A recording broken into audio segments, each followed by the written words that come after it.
let's get into the disrespect of this relationship. I think a common discomfort in a relationship nowadays is when your partner is talking to someone either they've had past interest in, or vice versa, or an ex. Now, if your partner respects you, you can talk to them maturely about how this makes you feel uncomfortable, disrespected, insecure even, if that is how you feel. A factor in a healthy relationship is respect, and if you can't respect your partner, it's hurtful to them. But you also have to remember how to respect yourself once someone repeatedly shows you that they do not care how you feel. Lying is an easy way to diminish someone's respect for you. I shouldn't have to explain that. Leaving out details on things is also what I consider lying. Talking to your exes and not telling me is lying. Talking to a girl I'm insecure over and no matter how many times I tell you it hurts me and you just keep doing it, is just blatant disrespect. When we were still in school, one of his exes who attended with me saw us sitting together and called his other ex on her phone just to show off his new girlfriend. So I was already being looked at as a joke by his exes. But that shouldn't have mattered since they were his exes. They shouldn't have mattered. The lore that I contain is immaculate. The main ex of his from part 1 didn't go to my school. I'm gonna need to actually separate these chicks because each one has a different story to them.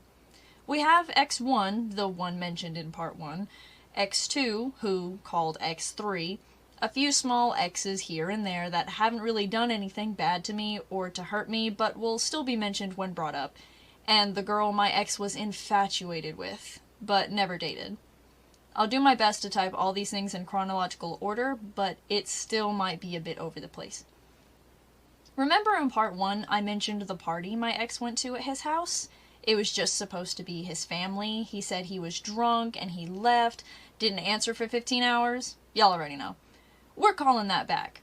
So I can't remember how this conversation started. I probably took a shot at him for not answering me that one night since I had already made it known that I didn't like him drinking or smoking, and he ignored me while doing those things.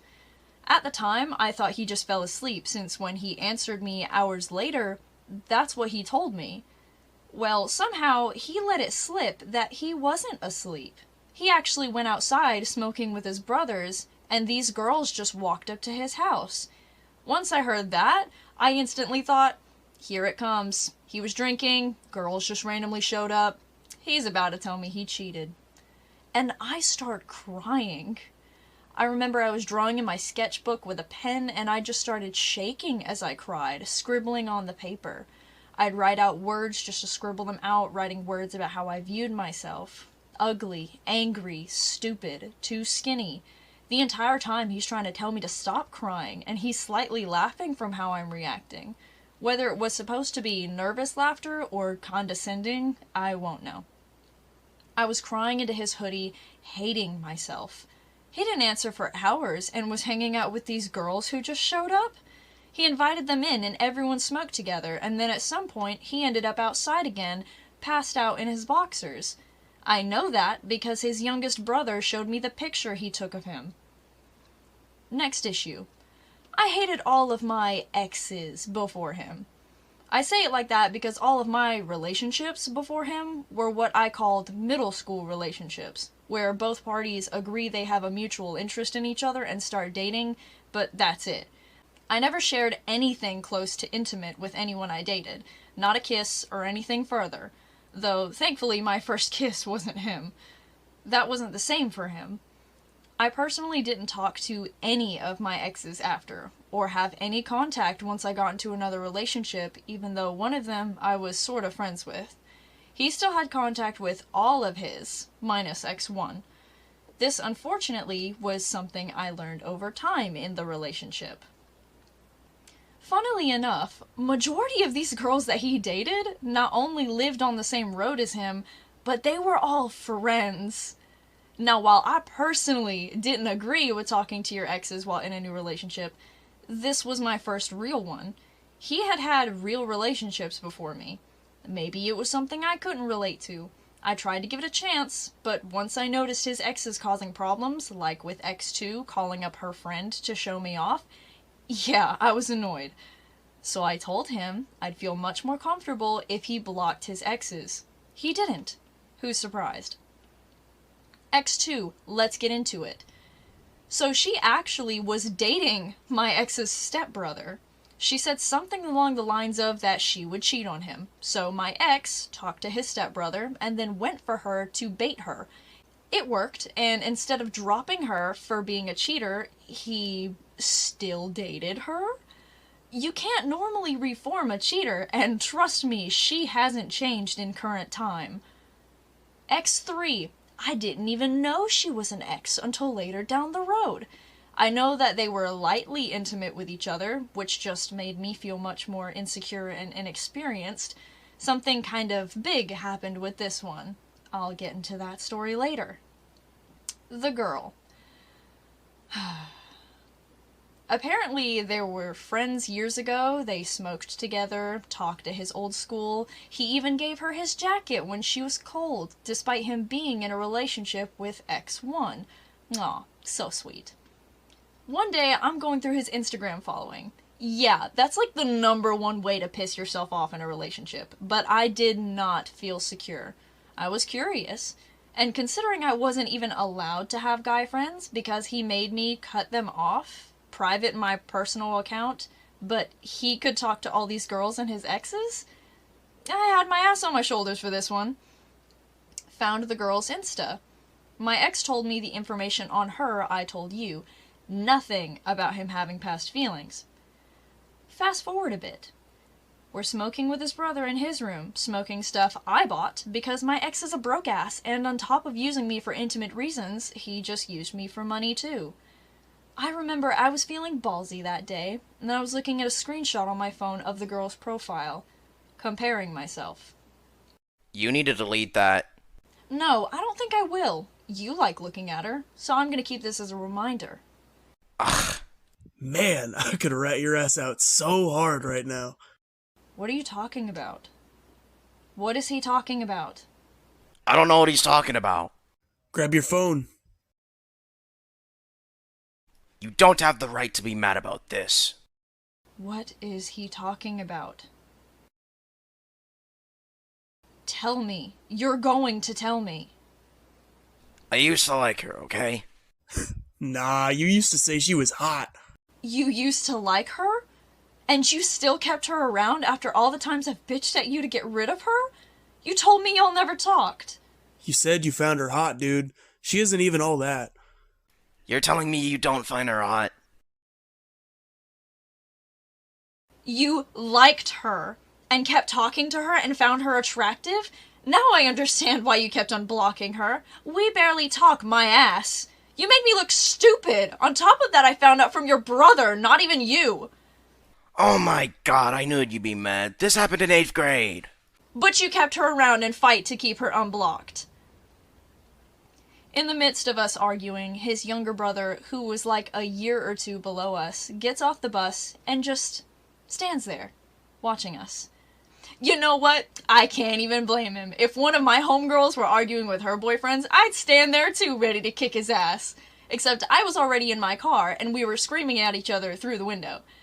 I don't exactly remember what was said after those main points. I just know my ex stormed back off inside, I drove off, sobbing and sending him my pathetic little voice messages about how I'm nothing but a replacement, and someone to bide his time with, and that he uses for intimate reasons.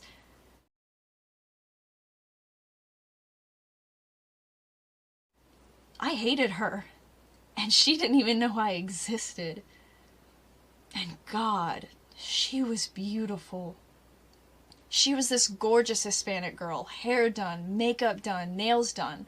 On top of that, she had the perfect amount of curves. She was everything that I wasn't.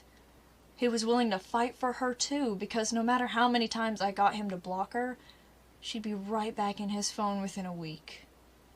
And I can't compete with that. X3, let's bring her back. So my ex started following her and talking again on both Snapchat and Instagram. By now, me and Adrian had reconnected in high school, sophomore year. We used to be friends in elementary school, but we grew apart because we didn't have any classes together. She, like me, hated all of my boyfriend's exes. Though we had different reasons, some overlapped. She had Snapchat and taught me how to use it a bit, but I forgot. The effort was appreciated, though. She did tell me about the Your Eyes Only folder, so that piqued my interest. Upon asking my ex about it, he said he didn't have anything in there. Even then, he couldn't remember the password to it. At this rate, it's like any time a girl was brought up, he was on the defense and lying. I found out he was texting his ex. Why? I don't know. According to age, she already had another boyfriend, so why was she texting mine? I did one of the most disappointing things ever. I reached out to her. I didn't threaten her, didn't even ask her. I just sent, "Hey." She responded, and we went back and forth for a bit with very small talk. I still hadn't said anything wrong to her. We were talking about going back to school, and she said, "Well, you'll have your boyfriend with you." All I said to try and stake my claim was, "Yeah, I will." She asked later on why I texted, and I just told her I didn't see a problem in us talking, as nice as I could be. So we stopped talking. I really didn't want to talk to her. Plus, I was coming to terms with the fact that I had just went out of my way to text a girl because I felt threatened. I was pathetic. If I had to do that, I should have left my ex right then and there. He woke up the next morning, and apparently the chick had spammed both him and his brothers with screenshots of what I said. He got mad at me, asking if I did it. Yeah, I did it, and if that little snake really sent you screenshots, you'll see I said nothing wrong. As unhappy with myself as I was that I did it all the same. Had to stand on business, take responsibility. And I was upset. I went over to his house that day. I remember we were in his room. Lights were off. He wanted to be intimate. And I started crying. I was still upset over him texting her, defending her, and him telling me not to do that shit again. He barely comforted me before he moved me on top of him, and I didn't fight it. I just complied. I cried before and during it. Once he got what he wanted, I just laid there. I couldn't believe I just let myself be disrespected and used that way. I just let it happen. That's when I learned he could take what he wanted before he'd do his own thing, and I would have my few minutes of peace by myself, with my own self-sabotaging thoughts. Every night when we'd be on the phone, if I couldn't sleep, I'd slide out of my bed and mute the phone and fall apart on the floor. I'd scream and cry. Some nights I'd do it so hard I'd run out of breath. My head was all over the place, having to wake up every day, fighting to prove to him that I loved him by staying through everything, hurting from not being enough for him, being looked at as a joke by all his exes and his friends, and him just using me like I'm some disposable object, one that he keeps by having one good day where he's sweet to me and telling me he loves me just to use me again. You're not what he wants, you know. If you were, he wouldn't keep talking to these girls. Everyone keeps telling me I'm not happy. I'm the one being the issue. My mom and him both say it. They both scream and cuss at you. You think they don't need help? Please go away. I can't have this headache tonight. You're so scared. You mute the phone so he doesn't hear you cry. But you've cried in front of him before and it's done nothing. Stop.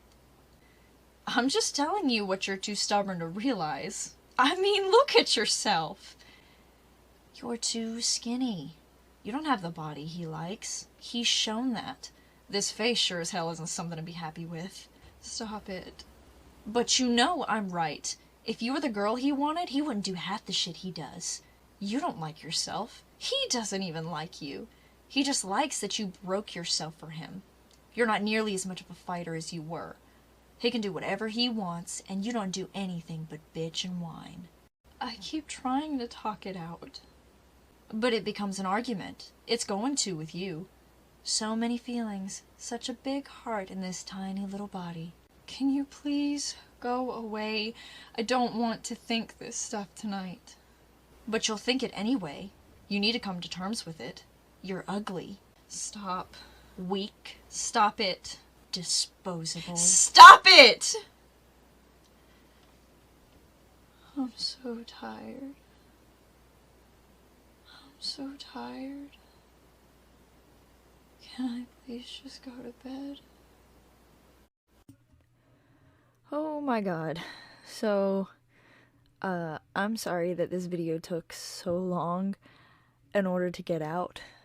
I'm sure a lot of people can understand that, you know, going through and animating all of this, like, it brings up all these memories back because I have to think about it and, you know, draw it all out for you. And it's pretty emotional whenever whenever I get down into it. So I just want to thank everybody for being so understanding and also being extremely supportive whenever I've been, going through all of this, and then, the consequences and stuff like that, and just the possibility of stuff that can happen. I really appreciate it for anyone that's been able to support me any kind of way. And it's just a really big deal for me to really get these kind of videos out, because I feel like, yeah, there's tons of other people who talk about, their experience and stuff, and I just wanted to go in depth on how it really makes you think whenever you're in a relationship like this, and how it really warps your mind, and, how you feel as a person and how you view yourself. I just feel like it's really big to to talk about this. And then other people, if they're going through that same thing, they're just like, wow, I kind of relate to that. And it kind of puts into perspective, really, for anyone that, might be going through this or anything similar. And honestly, it doesn't even have to be a relationship. Like, it could totally just be a friendship that's, probably just doesn't really need to be any kind of relationship anymore. And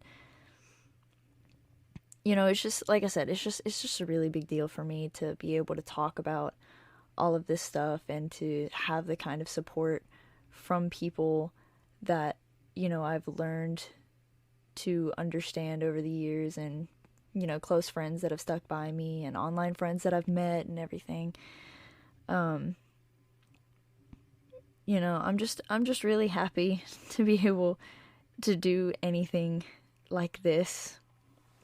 So I'm not gonna, talk everybody's ear off. I mean, I've never had an outro be this long before. I just really wanted to say, like, thank you all so much for the support, and, listening into this, and, just tuning into anything that goes from my channel, but especially this kind of story, because it's really near and dear to my heart, about, the kind of person that you can become, and the kind of person that you have to grow from.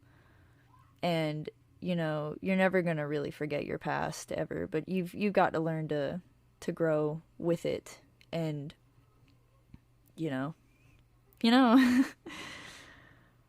oh my god, I'm like kind of a little overwhelmed right now. But anyway, thank you all for, like I said, the amazing support, and I really hope you guys tune in for the next one. So, as always, want you guys to stay safe, want you to look out for yourself, look out for your friends, even the friends that you consider family and everything. Just stay safe, and keep food by you.